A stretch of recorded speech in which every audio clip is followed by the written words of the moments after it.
Hello and welcome back to Abyshomekitchen. Today's recipe is meatballs in tomato sauce.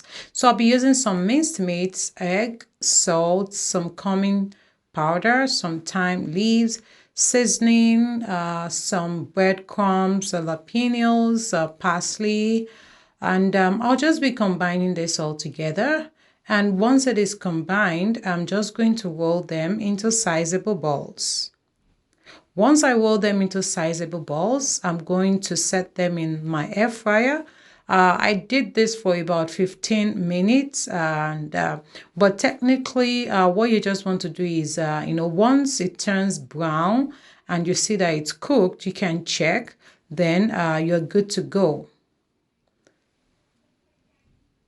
And once you have your meatballs ready, you can let them cool, and you can always freeze them for some other time. So usually when I do this, I do it once in a while, and I do it in like, extra batch that I can freeze for some other time. So I did this for about 15 to 20 minutes. And once it was cooked, I cooked it immediately in my tomato sauce.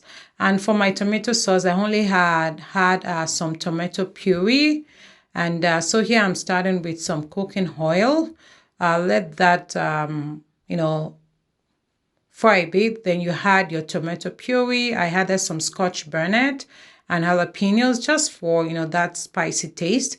And I added some seasoning. You can add whatever, seasoning that you want, spices. So I'm just going to add my meatballs here, and I'm going to cook for about 12 to 15 minutes. And once that is cooked, my meatballs in tomato sauce is ready. And you can have this with pasta, with rice, with whatever you choose. And I do hope you have enjoyed this video. Please do not forget to click the like button, share your comment in the comment section, and also do not forget to subscribe to my channel. Until then, I'll see you next time. Goodbye.